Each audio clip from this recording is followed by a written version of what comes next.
In the last class, we discussed about multiples and submultiples. In this class, we continue with some important conversions used in first PUC. They are 1 Newton is equal to 10 to the power of 5 times. Newton is SI unit, times is CGS unit. 1 joule is equal to 10 to the power of 7 ergs. Joule is the unit of energy or work in SI system. Erg is the unit of work and energy in CGS system. 1 calorie is equal to 4.18 joules. 1 gram is equal to 10 to the power of minus 3 kg.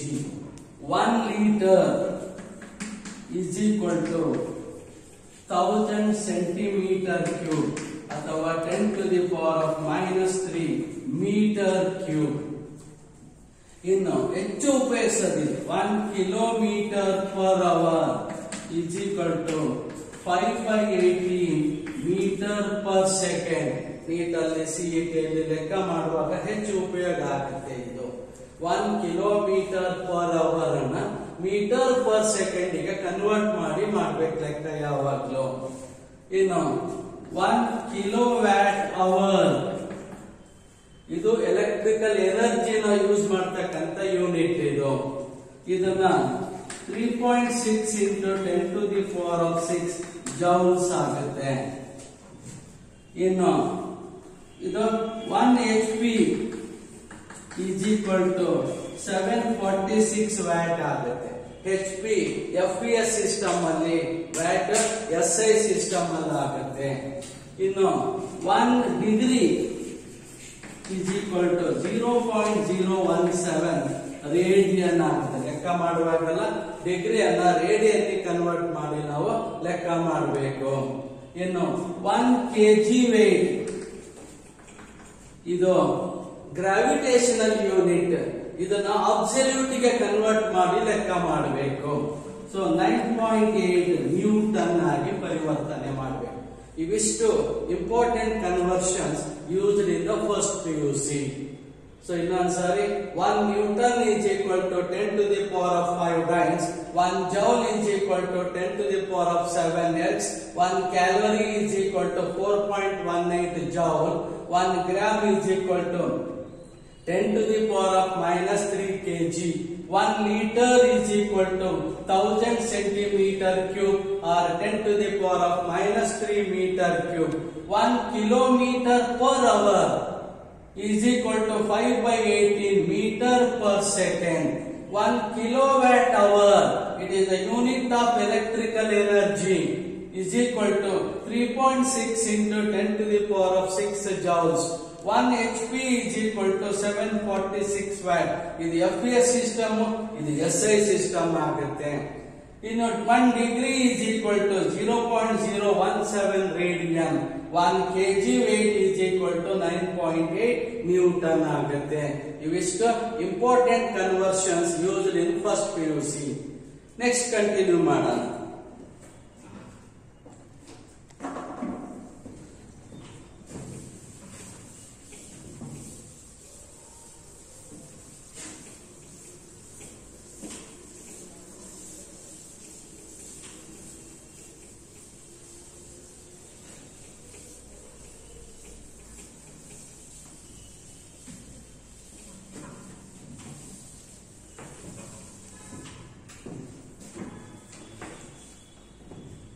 Some basic physical quantities.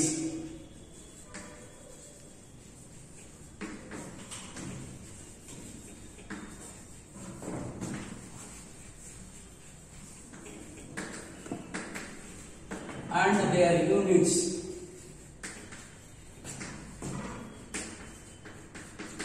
SI units. Some basic physical quantities and their SI units used in first PUC. They are as follows. One area is equal to length into breadth. ಅದರ unit metre square. ಎರಡನೇ volume,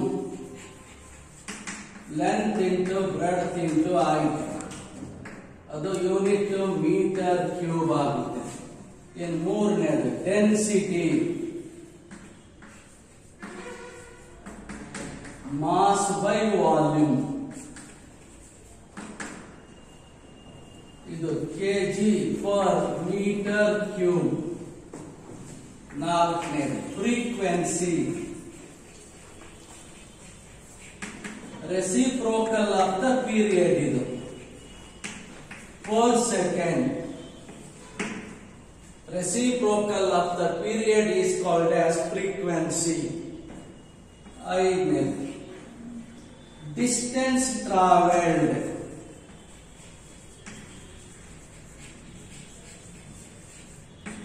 distance traveled. Idadre the actual distance covered by the body from initial position to the final position along its path. ಎಲ್ಲೆಲ್ಲಿ ಹೋಗುತ್ತೋ ಅದ್ರ ಹಿಂದೆನೆ ಅಳತೆ ಮಾಡ್ಕೊಂಡು ಹೋಗೋದು. Initial point ಇಂದ ಫೈನಲ್ ಪಾಯಿಂಟ್ಗೆ ಒಟ್ಟು ಎಷ್ಟು ದೂರ ಹೋಗುತ್ತಲ್ಲ ಅದನ್ನ ನಾವು ಡಿಸ್ಟೆನ್ಸ್ ಟ್ರಾವೆಲ್ಡ್ ಅಂತ ಕರಿತೀವಿ. ಯೂಶಲಿ ಅದನ್ನ ಎಸ್ ಅಂತ ಬರೀತೀವಿ, ಅದನ್ನ ಮೀಟರ್ ಅಲ್ಲಿ ಅಳತೆ ಮಾಡ್ತೀವಿ. The actual distance covered by the body from its initial position to the final position along its path is called as distance traveled. In ಆರನೇದು displacement.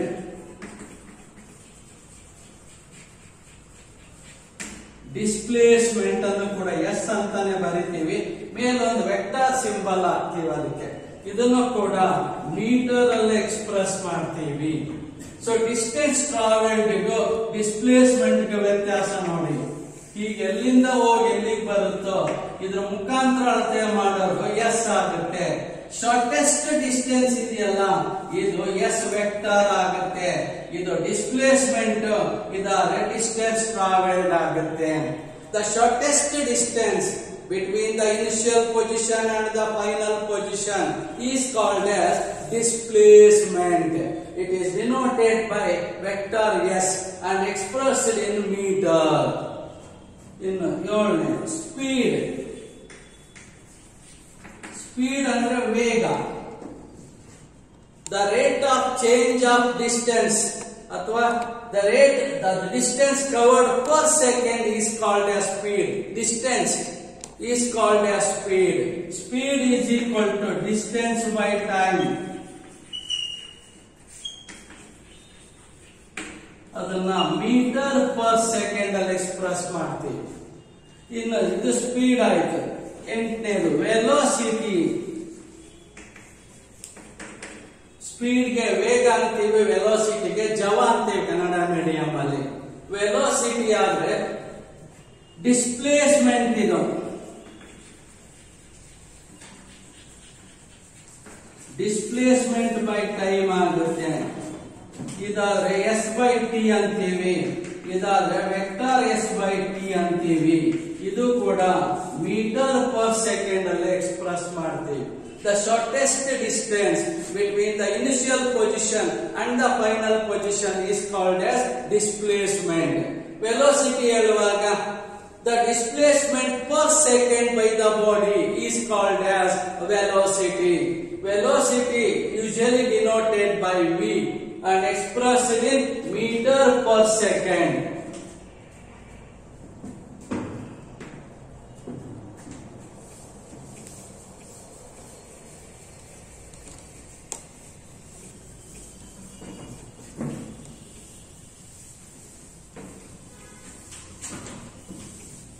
Acceleration.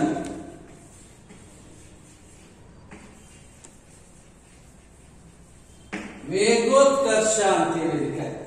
Rate of change of velocity is called as acceleration. Acceleration ಗೆ change in velocity divided by time taken. Acceleration ಅನ್ನ usually small a ಇಂದ ಬರೀತೀವಿ. A is equal to v minus u by t ಅಂತೀವಿ. v V ಅಂದ್ರೆ final velocity, U ಅಂದ್ರೆ initial velocity, T ಅಂದ್ರೆ time taken ಆಗುತ್ತೆ. ಇದಕ್ಕೆ unit metre per second square ಆಗುತ್ತೆ. So rate of change of velocity of the body is called as acceleration. ವೇಗೋತ್ಕರ್ಷ ಅಂತ ಕರಿತೀವಿ ಇದಕ್ಕೆ. ಅದನ್ನ a ಇಂದ ಬರ್ಕೊಳ್ತೀವಿ ಯಾವಾಗಲೂ. a is equal to v minus u by t, where v is the final velocity, u is the initial velocity, and t is the time taken. Its SI unit is meter per second square. ಇನ್ನು 10ನೇದು momentum. Momentum ಅಂದ್ರೆ ವಸ್ತುವು ತನ್ನ ಗಾತ್ರ ಮತ್ತು ವೇಗಕ್ಕೆ ಅನುಗುಣವಾಗಿ, mass and velocity ಅನುಗುಣವಾಗಿ ಎಷ್ಟು ದೂರ ಚಲಿಸುತ್ತಲ್ಲ ಆ ಚಲನೆಯನ್ನು ನಾವು ಮೊಮೆಂಟಮ್ ಅಂತ ಕರಿತೀವಿ. The quantity of motion acquired by the body due to its mass and velocity is called as momentum. Momentum is equal to mass into velocity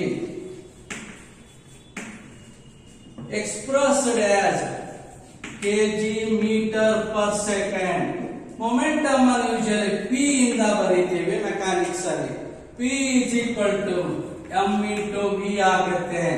ಇದು kg ಮೀಟರ್ ಪರ್ ಸೆಕೆಂಡ್ ಆಗುತ್ತೆ. 11ನೇದು ಫೋರ್ಸ್. ಫೋರ್ಸ್ ಡೆಫಿನೇಷನ್ ಏನಿದೆ? ಬಲ. ವಸ್ತುವಿನ ಸ್ಥಿತಿಯನ್ನ ಬದಲಾಯಿಸೋದು ಅಥವಾ ಬದಲಾಯಿಸಲಿಕ್ಕೆ ಪ್ರಯತ್ನ ಮಾಡ್ತಕ್ಕಂಥದ್ದನ್ನ ನಾವು ಬಲ ಅಂತ ಕರಿತೀವಿ. Force is that which changes or tends to change the state of the body. ವಸ್ತುವಿನ ಸ್ಥಿತಿಯನ್ನ ಬದಲಾಯಿಸೋದು, ಬದಲಾಯಿಸಲಿಕ್ಕೆ ಪ್ರಯತ್ನ ಮಾಡೋದಿದೆಯಲ್ಲ ಅದನ್ನೇ ನಾವು ಬಲ ಅಂತ ಕರಿತೀವಿ. Force is that which changes or tends to change the state of the body. Force is measured as the product of mass and acceleration. Force is denoted by F. F is equal to ma, expressed as kg meter per second square, or ಇದನ್ನ Newton ಅಂತೀವಿ.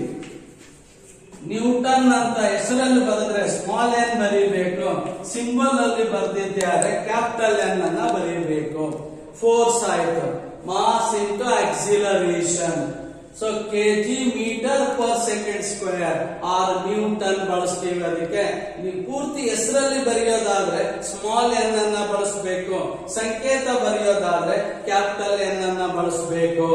Force ಆಯ್ತು. ಇವಾಗ ಮುಂದಕ್ಕೆ ಹೋಗೋಣ ಮತ್ತೆ.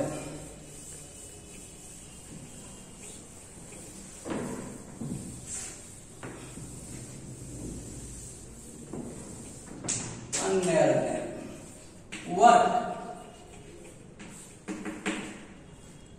Work ಕೆಲಸ ಆಗಿದೆ ಅಂತ ಯಾವಾಗ ಹೇಳ್ತೀವಿ?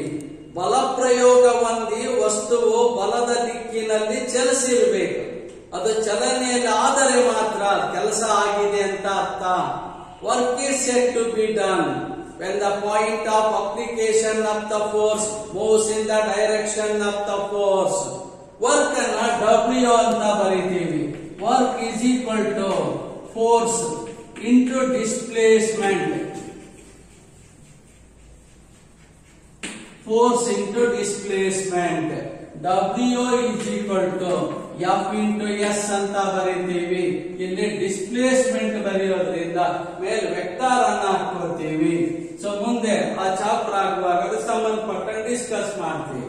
ಸೊ ಯೂನಿಟ್ ಏನಾಗ್ಬೋದು ನೋಡಿ, ನ್ಯೂಟನ್. ಇದು ಡಿಸ್ಟೆನ್ಸ್ ಇರೋದ್ರಿಂದ ನ್ಯೂಟನ್ ಮೀಟರ್ ಆಗುತ್ತೆ. ಇದರ ಬದಲು ಇವಾಗ ಜೌಲ್, ಜೌಲ್ ಅನ್ನ ಜೆ ಅಂತ ರೆಪ್ರೆಸೆಂಟ್ ಮಾಡ್ತೀವಿ.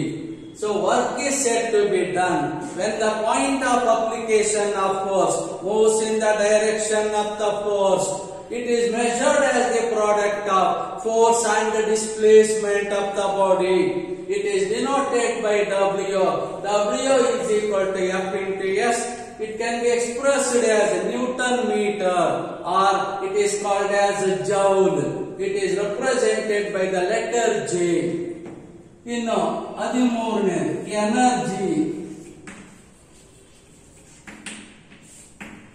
ಎನರ್ಜಿ. ಸೊ ಕೆಲಸ ಆಯ್ತು, ಈಗ ಶಕ್ತಿ ಬೇಕಲ್ವಾ. Capacity of doing work is called as energy. Energy is measured as the work done by the body. ಶಕ್ತಿಯನ್ನ ಮಾಡೋ ಕೆಲಸದ ಮೇಲೆ ಡಿಫೈನ್ ಮಾಡ್ತೀವಿ. So capacity of doing work is called as energy. Energy is measured in terms of work done by the body or on the body. Due to its velocity or position, mechanics alladre ಎರಡನ್ನ ಹೇಳ್ಕೊತೀವಿ. There are two kinds of energy in mechanics. One is kinetic energy, other is potential energy. Kinetic energy andre capacity of doing work by the body by virtue of its velocity. ಅದರ ವೇಗ 0 ಆಗೋದ್ರೊಳಗೆ ಏನೆಲ್ಲ ಕೆಲಸ ಮಾಡುತ್ತಲ್ಲ ಆ ಕೆಲಸವನ್ನ ನಾವು kinetic energy ಅಂತೀವಿ. Capacity of doing work by virtue of its velocity is called as kinetic energy. It is denoted by KE. KE is equal to half mv square. High school ಅಲ್ಲಿ derive ಮಾಡಿಸಿರ್ತಾರೆ ಇಕ್ವೇಶನ್ ಅನ್ನ. In potential energy ಅಂದ್ರೆ it is the capacity of doing work by virtue of its position. ಯಾವುದೋ ಒಂದು ಸ್ಥಿತಿಯಿಂದ ತನ್ನ ನಿಜ ಸ್ಥಿತಿಗೆ ವಾಪಸ್ ಬರುತ್ತಲ್ಲ, ಆ ಬರುವಾಗ ಮಾಡೋ ಕೆಲಸ ಇದೆಯಲ್ಲ ಆ ಕೆಲಸವನ್ನ ನಾವು ಪೊಟೆನ್ಶಿಯಲ್ ಎನರ್ಜಿ ಅಂತೀವಿ. So capacity of doing work by the body by virtue of its position is called as potential energy. It is given by PE is equal to mgh ಆಗುತ್ತೆ. Where m is the mass of the body, g is the acceleration due to gravity, h is the height of the body from the ground level. ಇದು ಎರಡಕ್ಕೂ ಕೂಡ ಒಂದೇ unit. ಯಾವ energy ಆದ್ರೂ ಕೂಡ unit ಒಂದೇನೆ. ಅದು ಕೂಡ ಜೌಲ್ ಅಲ್ಲಿ ಹೇಳ್ತೀವಿ. ಎಲ್ಲ ಏನು ವರ್ಕ್ ಮತ್ತೆ ಎನರ್ಜಿಗೆ ಎರಡೂ ಕೂಡ ಒಂದೇ ಯೂನಿಟ್ ಅಲ್ಲಿ ಎಕ್ಸ್ಪ್ರೆಸ್ ಮಾಡ್ತೀವಿ. ಇನ್ನು 14ನೇ ವರ್ಕ್ ಎನರ್ಜಿ ಆದ್ಮೇಲೆ ಪವರ್ಗೆ rate of doing work is called as power ಅಂತೀವಿ. ಸೊ 1 ಸೆಕೆಂಡಿಗೆ ಎಷ್ಟು ಕೆಲಸ ಮಾಡುತ್ತಲ್ಲ ಅದನ್ನ ಪವರ್ ಅಂತ ಹೇಳ್ತೀವಿ ನಾವು. So power is equal to work by time. It is expressed as work ಅಂದ್ರೆ ಜೌಲ್ ಇದೆ, ಟೈಮ್ ಅಂದ್ರೆ ಸೆಕೆಂಡ್ ತಾನೆ, ಜೌಲ್ ಪರ್ ಸೆಕೆಂಡ್ ಆಗುತ್ತೆ. ಆರ್ ವ್ಯಾಟ್ ಅಂತೀವಿ. ಅದನ್ನ W ಇಂದ ಬರೀತೀವಿ ನಾವು. Rate of doing work is called as power. Power is denoted by P. P is equal to work by time expressed as joule per second or watt. Watt ತುಂಬಾ ಚಿಕ್ಕ unit ಆಗೋದ್ರಿಂದ usually kilo watt, mega watt ಅಲ್ಲಿ express ಮಾಡ್ತೀವಿ ನಾವು. ಇನ್ನು 15ನೇ pressure. Force per unit area. Force per unit area. So force acting on unit area around a point is called as pressure. Liquid ಒಳಗಡೆ ಆದ್ರೆ ಅದನ್ನ ಡೆಪ್ತ್ ಅಲ್ಲಿ ಮೆಜರ್ ಮಾಡ್ತೀವಿ. ಸರ್ಫೇಸ್ ಮೇಲಾದ್ರೆ ಫೋರ್ಸ್ ಪರ್ ಯೂನಿಟ್ ಏರಿಯಾದಲ್ಲಿ ಅಂತೀವಿ. ಫ್ಲೂಯಿಡ್ ಮೆಕ್ಯಾನಿಕ್ಸ್ ಅಲ್ಲಿ ಅದನ್ನ define ಮಾಡ್ತೀವಿ ನಾವು. So pressure force by area ಇರೋದ್ರಿಂದ ನ್ಯೂಟನ್ ಪರ್ ಮೀಟರ್ ಸ್ಕ್ವೇರ್ ಆಗುತ್ತೆ. ಅಥವಾ ಇದಕ್ಕೆ SI ಯೂನಿಟ್ ಅಲ್ಲಿ ಪ್ಯಾಸ್ಕಲ್ ಅಂತ ಕೂಡ ಕರಿತೀವಿ ನಾವು. ಇನ್ನು 16ನೇ ಕೊನೆಯದಿದೆ ಸರ್ಫೇಸ್ ಟೆನ್ಷನ್.